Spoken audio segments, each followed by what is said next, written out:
Competition.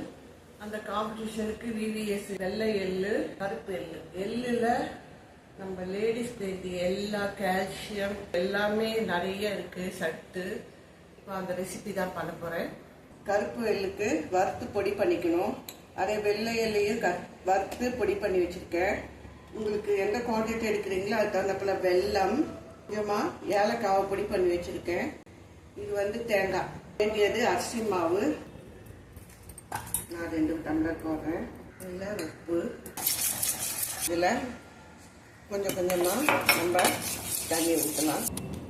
இதில் வச்சு மூடி வச்சிடுங்க. நல்லா இந்த வெள்ளத்தை நல்லா கரைய வச்சிடுங்க. பாக்கு வரணும். இல்லை சுத்தமான எள்ளு, அதுலேயும் கடல எள்ளு போடுறேன். கொஞ்சமாக ஏலக்காய் போடுறேன். எள்ளை போட்டு நம்ம இது பண்ணிக்கலாம். வரும்போது இறக்கி ஆற வைங்க. இந்த மாதிரி சீடாக பண்ணி ஒரு மாவு ரெடி பண்ணிக்கிறேன். போடணும்.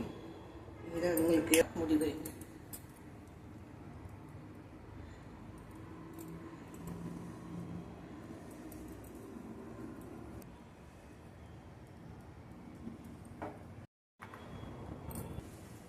ஸ்டீம் பண்ணலாம்.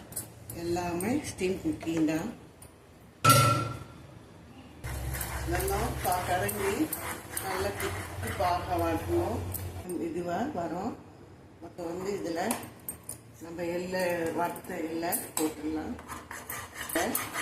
ரொம்ப வரும். அப்போ இறக்கி ஆஃப் பண்ணிட்டு கொஞ்சம் ஆறின பிறகு பெரிய பிடிக்கலாம்.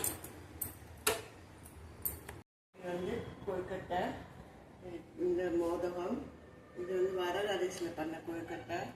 இது கருப்பு எள்ளு இந்த சாஃப்டாக இருக்கும். பாருங்க எவ்வளோ சாஃப்டாக தான் இருக்கும். அது இலை வடை. இந்த எல்லாருக்கும் விநாயகர் சதுர்த்தி வாழ்த்துக்கள்.